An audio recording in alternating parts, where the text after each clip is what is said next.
के उपरांत भी तुम पुण्य कर्म नहीं कर रहे हो, इसलिए क्या है सबसे बड़ा पाप कर्म है। तत्पश्चात उस भक्त ने पूछा कि गुरुदेव सबसे बड़ा पुण्य? तो संत कहते हैं कि हे पुत्र, किसी के अश्रुओं को पोंछ देना ये भी सबसे बड़ा पुण्य है। क्यों? क्योंकि मंदिर में जाकर के दीप जलाना तो क्या है महाराज, आप और हम मंदिर में जाकर के दीप प्रज्वलित करें तो ये तो महाराज बहुत सरल कार्य है। बोलो, इसमें कोई कठिनता है? कोई कठिनता नहीं है। 2 रुपए का दीपक लेना है महाराज, 10 रुपए का पूरा पैकेट मिल जाता है बाकी का। ज़्यादा नहीं तो महाराज 50 रुपए का घी ले लो आप, बहुत दिन चलेगा। ज़्यादा नहीं तो 1 हफ्ते तो चल ही जाएगा। 60-70 रुपए में 1 हफ्ते का काम हो रहा है। ये कठिन नहीं है। कठिन क्या है? लेकिन किसी के जीवन में अंधकार है और उसके जीवन में आप और हम महाराज आशा का दीप प्रज्वलित कर दें, आशा का दीप प्रज्वलित कर दें, ये सबसे बड़ा पुण्य है। पूर्व समय में महाराज एक किसान हुए, रामदेव। क्या नाम था उनका? रामदेव। रामदेव किसान हुए, खेत में बीज बो रहे थे। उनका बेटा बोला कि पिताजी कि हाँ पुत्र, आप गेहूं बो रहे हो तो गेहूं उगेगा ना? किसान बोला कि हाँ बेटा, अवश्य।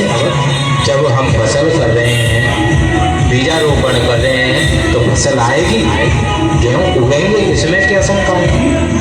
बेटा बोला कि अगर मैं गेहूं बो करके अगर मैं गेहूं बोऊं और गेहूं बो करके मैं ये सोचूं, ये विचार करूं कि मुझे आम चाहिए, तो क्या ऐसा हो सकता है? तो किसान ने जैसे ही सुना तो वो हंस पड़ा, मुस्कुराया कि पुत्र ऐसा कैसे हो सकता है, ऐसा कभी नहीं हो सकता। तभी महाराज ने क्या कहा कि यही तो मानव की सबसे बड़ी क्या है, भूल है। क्या है? सबसे बड़ी भूल है। क्यों? क्योंकि मनुष्य आजीवन कर्म तो करता है, कैसे? अश्रेष्ठ, गलत कर्म कैसे करते हैं आप और हम? गलत कर्म करते हैं, पाप कर्म करते हैं। और जब देवालय सेवालय जाते हैं तो महाराज कामना क्या करते हैं कि प्रभु हमें फल अच्छा प्राप्त हो। बोलो सत्य है क्या? सत्य है। आपकी और हमारी महाराज आराधनाएं, सत्संग, कीर्तन, व्रत, उपवास ये सफल नहीं होते हैं। उसका कारण क्या है? मात्र ये हमारी भावना, हमारे विचार जो कि कल वर्णन किया गया था। अन्यथा ऐसा नहीं है। पहले देव आते थे, आराधनाएं की जाती तो आते थे वरदान देने के लिए, आज क्यों नहीं आते? उसका कारण यही है क्योंकि इंद्रियों पर नियंत्रण नहीं है। अन्यथा आप बताओ, देवता बदल गए, पर हम कहते हैं समय बदल गया। ना महाराज, समय नहीं बदला है। समय तो आज महाराज कलयुग है, फिर पुनः त्रेता आएगा, द्वापर आएगा, सतयुग भी आएगा, फिर कलयुग आएगा। मानव वही रहेगा, देवता भी वही रहेंगे। बदलेगा कौन महाराज? मात्र आपके और हमारे विचार। यदि यही विचार त्रेता की भांति, सतयुग की भांति आज हम अपने हृदय में महाराज धारण कर लें तो आप और हम कहते हैं कि कलयुग है, समय खराब है, महाराज गारंटी है यही सतयुग बन जाएगा। बोलो बनेगा कि नहीं बनेगा? सतयुग बनेगा कि नहीं बनेगा?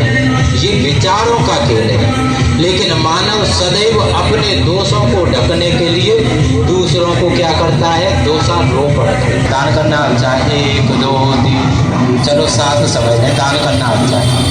दान करना अच्छा है, ये बात सही है, इसमें धन की भी शंका नहीं। लेकिन हमारा दान करना ही कभी कभी बुराई भी बन जाता है। कैसे बन जाता है? कैसे बन जाता है? उसका कारण क्या है? दान देना बुराई कब बन जाए? राशि जो है महाराज हमें दान न दे करके आप कर्मकांडी ब्राह्मण को दान कर दो, तो ये हमारी दृष्टि में क्या हो गई? फिर बुराई हो गई। बोलो सत्य है क्या? सत्य। क्योंकि हमें तो दिया नहीं, देखो उन्हें दे दिया। दान देना भी कभी कभी बुराई होती है। ये क्या है? ये मात्र विचार है। विचारों के माध्यम से ही तो ये पाप कर्म लिया। विराजमान कहाँ है? अच्छा, वह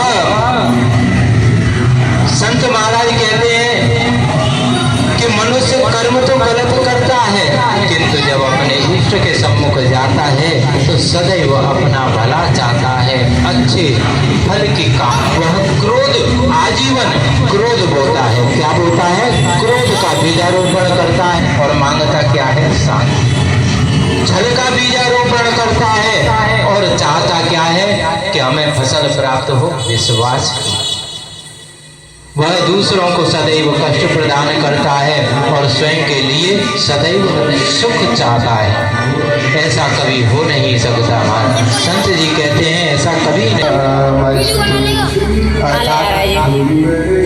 महाराज जैसे बीज जो होता है, जैसा बीज होगा, अर्थात आम का बीज है तो आम ही आपको और हमको प्राप्त होगा। यदि बेलो पत्र का बीज है तो बेलो पत्र ही प्राप्त होगा।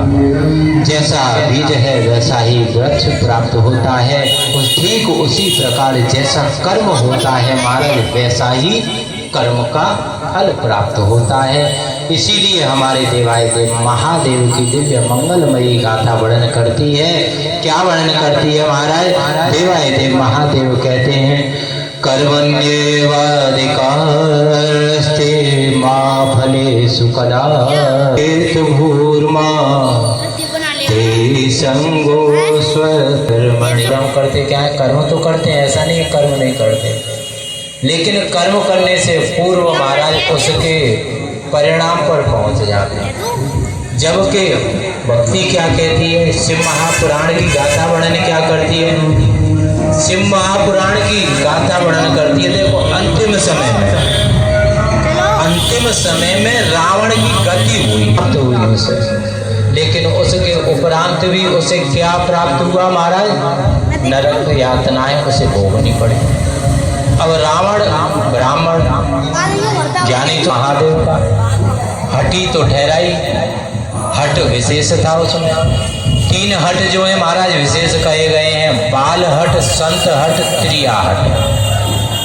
यदि छोटा सा शिशु आपकी गोद में आने के उपरांत हट करे कि हमें ये वस्तु चाहिए, तो उसे टॉफी चाहिए ही चाहिए, उसे पार्ले जी का बिस्कुट का पैकेट चाहिए ही चाहिए, अन्यथा गला मचा देगा। उसी प्रकार संत महाराज, गुरुदेव महाराज यदि आपके दरवाजे पर आ गए और उन्होंने कहा कि ना हम आटा नहीं लेते, हम तो भैया धन लेते हैं, 10 रुपए दो, तो 10 रुपए ही देने पड़ेंगे महाराज। और भैया माताओं के बारे में तो क्या ही वर्णन करें, उनके बारे में वर्णन करने की आवश्यकता भी नहीं, क्योंकि ऐसा हमारा से आते नहीं, आते हैं हमारे स्मरण में भी आते हैं, हमारी जिह्वा पर भी आ जाते हैं, लेकिन हम उन्हें एक तरफ हटा देते हैं। वर्णन क्यों नहीं किया जाता? क्योंकि महाराज उनके लिए समय नहीं है, उनके लिए हमारे पास समय नहीं है। समय क्यों नहीं है? शिव महापुराण की कथा आपकी दृष्टि में है कि शिव महापुराण चल रही है यहाँ, लेकिन हमारी दृष्टि में यदि देखा जाए तो महाराज 7 कथाएं हैं। 7 कथाओं का वर्णन कराते हैं हमारे देवादिदेव महादेव। तुम्हारे कभी राम कथा में चले गए, कभी शिव पुराण में, कभी गणेश पुराण, कभी मार्कंडेय पुराण, इस प्रकार से भ्रमण होता रहता है। तो हमारे लिए तो वैसे ही समय कम पड़ता है। अब पता चले कि बीच बीच में ये गृहस्थी के 9 को झोंक और ले लें, तो फिर महाराज कैसे काम चलेगा, फिर कार्य न चलेगा। तो ये 3 हट कहे गए हैं महाराज। जब अंतिम समय में गति हुई तो राम जी के द्वारा गति हुई, लेकिन उसके उपरांत नरक यातनाएं भोगनी पड़ी रावण को। तो रावण बोला कि भी परेशान कर दिया। भगवान नारायण ने कहा कि क्यों भैया, कर्म का भोग तो भोगना पड़ेगा, ये तो तुम भी जानते हो। कि हाँ जानते हैं, तभी तो कह रहे हैं हम नहीं भोगेंगे। फिर क्यों नहीं भोगोगे? कि हम तुम्हें क्यों बताएं, हम अपने गुरुदेव को बताएंगे। हमारे नारायण भगवान बोले कि भैया ठीक है, तुम्हारे गुरुदेव हमारे भी इष्ट हैं, चलो उन्हीं के पास चलो। धर्मराज, ब्रह्मदेव, नारायण भगवान सभी महाराज पीछे पीछे और हमारे लंकेश आगे आगे। चलो भैया पहुँच गए शिवपुरी, जाकर के प्रणाम किया सभी ने। सबसे आगे थे हमारे लंकाधीश, देवादिदेव महादेव को प्रणाम किया। देवादिदेव महादेव ने प्रणाम स्वीकार किया। तत्पश्चात देखा कि सभी यहाँ पर तो विराजमान हुए हैं। तो यहाँ देवादिदेव महादेव बोले कि प्रभु नारायण, आपने कष्ट क्यों किया, हमें ही बुला लेते। क्यों? क्योंकि भैया इतने कष्ट, इतने देव आए हैं, इससे अच्छा